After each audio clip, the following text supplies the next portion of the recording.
Hello, LinPRinPers. Welcome back to another episode of Laradiji's LinPRinP. It's the makeup must keep up piece section of this channel where I, give you guys a story, tell you guys a story while I do my makeup. So I'm gonna get right into it.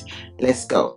So story time to a time when I was at work. I had a patient who had some guests, that came to visit that person. We didn't have extra chairs in that room, so I had to look for another chair in another room for the guests of that patient. For some reason, usually we have a recliner for the patient and an extra chair in the room. I was looking around other rooms and I found a room where there was a patient and someone was visiting that person and they were sitting on the recliner, I think, and there was another extra chair that nobody was sitting on. So I asked the patient, we always ask for permission, even though the chair is for the hospital. It's not your chair. You didn't bring any chair to the hospital.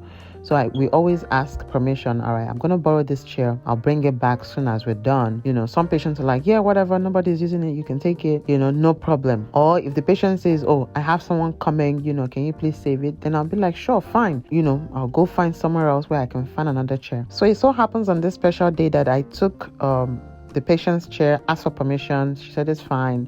There was only one person with that patient at that time. So I took the chair, took it to the other family members. There was a lot of people there visiting, but I was able to find an extra chair for them. And I told the other people, you people can sit on the bed, which was fine. And then later on, an additional family member came into the other patient that I had borrowed the chair from, and she starts calling. So I went into the room and I was like, oh, how can we help you? And she said, oh, some nurse came in here to take a chair and I want that chair back. So I was like, oh, I borrowed the chair earlier for another, patient's family members, and, they will be leaving soon. So when they leave, I'll bring the chair right back. So in my head, I'm like, I'm not going to go into the other room and be like, okay, give me the chair back. They're still there. So I went into our conference room and found a nice, comfortable, simple chair, for her to use. In the meantime, the family, the other family members would leave. So I take the chair to the patient's room. Oh my goodness, the lecture. Why are you bringing this chair? First of all, you guys came here to borrow the chair and now I want that chair back. I don't want this. Give the other family that chair. I don't want this chair. And blah, blah, blah, blah. And I was like, really? I said, no problem. I'll take it to the other family. So I had to apologize to the other family and take that chair back from them and give them the other chair that I took out from the conference room, right? So I took it back to the other family member, and that was that. So many ways that I could have handled it, but that was the most peaceful way that I could have handled the situation, because I could have said, I'm sorry, the other family is using the chair right now, so you can either use this chair or you don't sit at all, or you sit on your family member's bed, and I'm sure that would have incited more rage in her. And the thing is, when someone is that angry at the fact that a chair was taken out of the room for another family member, you can just imagine that they are ready to pull down the hospital, right? So I was like, yeah, I'm not ready for that type of confrontation and anger. And who knows what this person has gone through? Who knows what this person, the patient, is going through? And she's going to use all that anger and transfer it to me. And then at the end of the day, you're going to be like, are we really fighting and arguing and talking over a chair? So I want this to be a lesson for us, because sometimes we are faced with situations where it's going to seem like it's just a cup. It's going to seem like it's just a pen. It's going to seem like it's just a chair. But you don't know the experiences of what some people out there are going through or what they've gone through. And you don't want to be the person that comes in between their storybook of their life, and then they will dump all their garbage on your head. A lot of situations can happen differently, but you have to take a pause and pick the most peaceful situation and just squash that bug. In that moment, I was just thinking, what could she possibly be going through that would make that situation be blown up into a situation that it shouldn't be? That is not my problem to find that answer in that moment. In that moment, it's just to squash that issue and bring down myself, be humble enough to apologize to the other family and just say, I borrowed this from the other room and we have an extra family member, and they would like the chair back, basically. And the other family was so, so agreeable and, actually apologetic, on the other hand, because they were like, oh, don't worry, it's okay. She can have it. We'll be leaving soon, so that's okay, because they could have said, we're still here. We're going to sit in this chair and, she can have another chair, whatever. They could have protested as well. But I was just thinking, so many things happen in this life, and sometimes a lot of people are going through a lot of pain that nothing is written on our foreheads.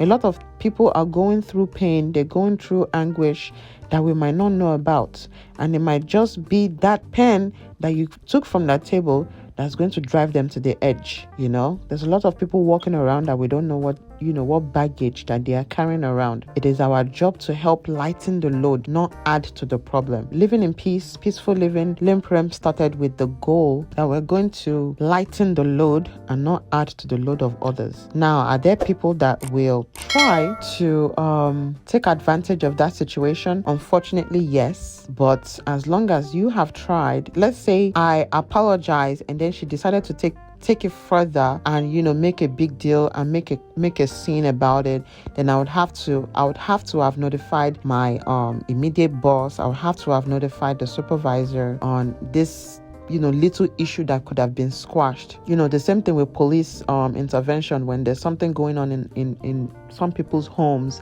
and you call 911 or you call police and they're supposed to come and help to dissolve the situation, not make it, it's like adding fire to the wound, not make adding pepper to the wound, not make it more difficult, when you call the police, basically.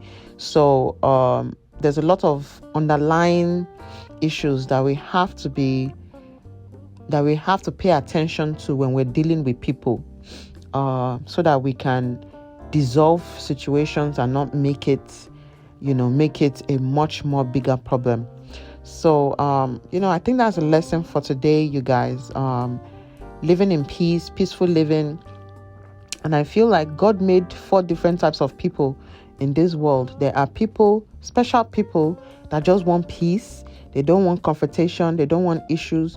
They just want everyone to live in a world that is just peaceful, no problems. I do my part, you do your part. Some people just want the wheel to keep turning. And then you have another set of people that just want trouble. Anywhere there's peace, they just want to dissolve that peace. Anywhere there's happy things happening, they just want sad things to be happening. I don't know. This is just the way people are. And then you have people that just want to party, regardless of what's going on around them. And then there are another set of people, I don't know, I guess they have the qualities of everybody else. And you just have to learn how to deal with certain types of personality. Regardless of how many minutes you've known them, I can kind of tell how a person is, and I usually act accordingly to kind of prevent any situation from happening. So I think as women, we can be toxic sometimes. Women, we can find a problem. Even in the most peaceful situations, we can still inject some sort of negativity in them. Men don't really have, men are very simple. They like everything simple. Us women, we like to read meaning into things. So I always caution myself and, talk to myself. I evaluate myself when I'm doing things. Did I do it the right way? What could I have done differently? And that situation still comes to my mind all the time whenever I encounter patients and family members. And, I try to be empathetic. I try to put myself in their shoes. Like, what could this person be going through? So yeah, we go out into the world. It's a whole different ball game, so try to be the person that dissolves situations and not escalate things into where it becomes irreparable. If you're watching this channel for the first time, I'm a Nigerian American lifestyle vlogger. I love talking about, situations that we can inject peace into. And I thought this was a very important one. If you have any comments, you can make them in the comment section below. If there was something else I could have done differently, or maybe I was wrong and I could have handled the situation a different way, definitely make that comment down there. I would love to read your comments. Let's learn from each other on how we can continue to live a peaceful life, if that is what you would like to have in this world as well. Thank you so much for watching this video.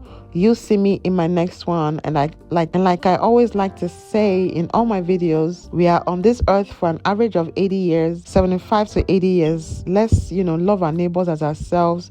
Let's live this time positively. Let's make the best of the time that we have, because in the blink of an eye, it will be all gone. Let's love our neighbors as ourselves, and remember to rest in peace. To truly rest in peace, we all need to be living in peace. Stay blessed, you guys. You see me in my next one. You see me in my next one. See me in my next one. You see me in my next one. Bye.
Thank you guys for watching up until this time.